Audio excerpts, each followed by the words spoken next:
You might have heard the old schoolboy teaser, who created God? If you say God created the universe, then who created God? I'm going to be responding to this objection in two ways. First, I'm going to show that that question is not logically valid. And secondly, I'm going to show that that question makes a fundamental mistake and error. Firstly, when we ask a question, we bring a basic assumption, and that assumption is that there is a correspondence between the inquiry of our question and the nature or property of the object of our question. So there are two sides to this. There's the inquiry, there is the object, the inquiry of the question and the object of the question. So there must be a correspondence. So what makes a question logically valid is that there is a correspondence between the inquiry of the question and the nature or property of the object of that question. And probably an illustration will bring this out more clearly. So if I ask, what is the weight of this orange? I'm bringing a basic assumption into that.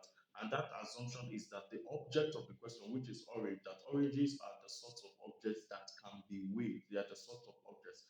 And so my question is valid because there is a correspondence between the inquiry weight and the object of the question, which is oranges. There is such a correspondence that oranges have mass and so they can be weighed. Oranges have mass, so they can be weighed. So there is a correspondence between the object of our question, which are oranges, and the inquiry, which is weight. Basic science makes us realize that um, oranges have a matter, and matter has mass and can be weighed. So there is such a correspondence. Another example will bring out what I'm saying. So if I ask, what is the weight of color blue? The color blue is not the sort of thing that can be weighed. So it is an absurd question to ask. There's no correspondence between the inquiry, which is weight, and the object of our question, which is the color blue, because that color blue is not the sort of thing that can be weighed. And maybe another interesting illustration will bring this out more clearly. If I ask, what is the smell of the number one? And numbers are abstract entities and they do not have the property of fragrance or smell. So it becomes absurd to ask that question because there is no correspondence between the inquiry of smell and the object of our question, which is the number one. It does not have the property of smell. So that question is not valid. So, to the question in consideration, who created God? We need to check if there is a correspondence between the inquiry, if there's a correspondence between the inquiry of the question, which is creation, to be brought into being, and the object of the question, which is God. Is there such a correspondence? God, by definition, is the uncaused first cause of all reality, of all that exists. So, God, by nature, does not have the characteristic or the property of being created. And the question, who created God, becomes logically invalid because there is no correspondence between the inquiry of the question, which is creation, and the object of the question, which is God. See, by definition, again, God is not the sort of being that is brought into existence. It's not the sort of being that is created. So there is no correspondence. So that question fails. And while it might sound smart, it fails the test of logic. It fails a simple logic because God is not the sort of being that is created. When we say that God is the uncaused first cause of reality of all that we are saying that God was not brought into being. He is eternal. He always has been. And at this point, the skeptic may push back to say that we are making a special case for God by saying that He is eternal. The contention of the skeptic is that he's not ready to accept the concept of eternality. Although this is not the focus of this discourse, I will offer a quick response to that pushback. And that would be to say that everyone holds something as eternal, even if they do not employ that term. As Nancy Pearson has noted, if you press any idea, if you investigate any idea back far enough, you eventually get to something that is the starting point, the ultimate reality, something that is the source of everything, that just is, that is self-existent. For example, for the naturalist, the materialistic naturalist, that starting point is matter. Matter just is. It is what explains everything. We can't explain the origin of matter. If you speak to the pantheist, that is an impersonal force, is the source of everything. There is something that we hold as the starting point. And just as I hold God to be the starting point, to be the first cause, to be eternal, every worldview holds something to be eternal, to be the starting point, to be the uncaused cause of every other thing. And I hold God to be the uncaused cause of every thing that exists for very good reasons. Maybe one to just quickly highlight is the fact that the universe, we know now that the universe is not eternal. It has not always been. It was brought into being. It began to exist, that I mean to say. And if it began to exist, it was brought into being. And because the universe comprises the space time matter continuum, and whatever brought the universe into being must not be, is timeless, is spaceless, and is immaterial. And so that sounds like what the Christian calls God. So whatever it is that has caused the universe would not have this property that makes up the universe. And so it always has been. So every worldview has something that explains every other thing that is self-existent, that just is. And so the point of all this is to say, the first arm of my response is to say that that question, who created God?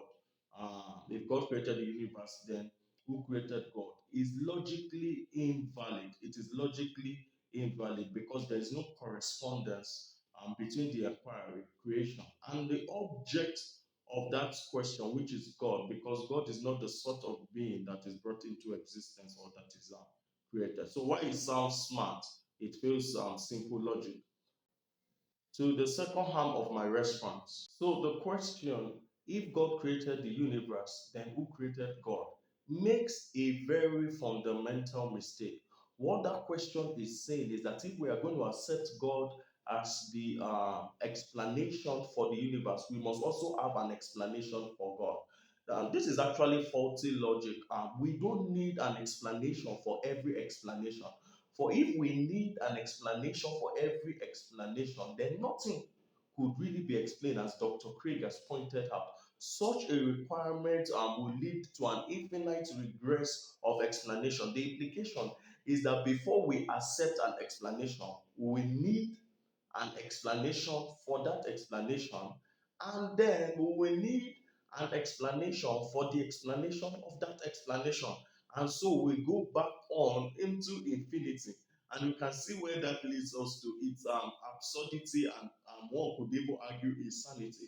So we do not need an explanation for every explanation. If not, nothing could really be explained. So in order to recognize something as the best explanation of a thing, you do not need an explanation for that explanation.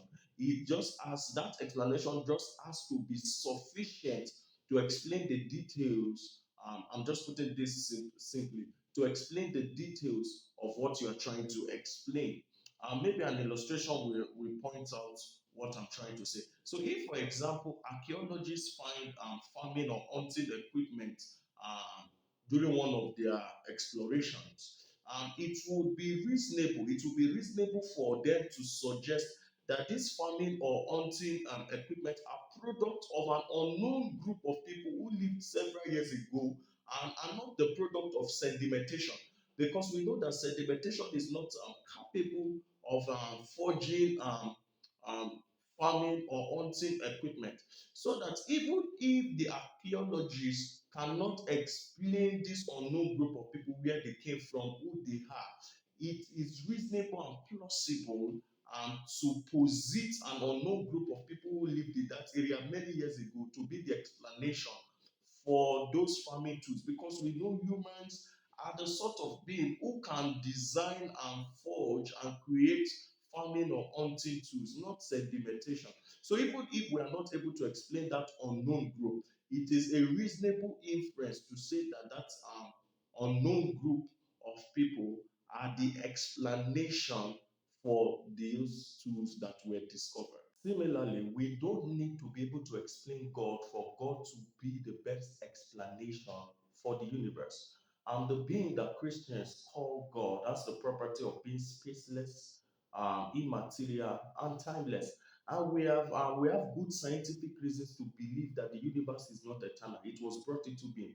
And like I've pointed out before, the universe, by the universe, we refer to space, time, matter continuum.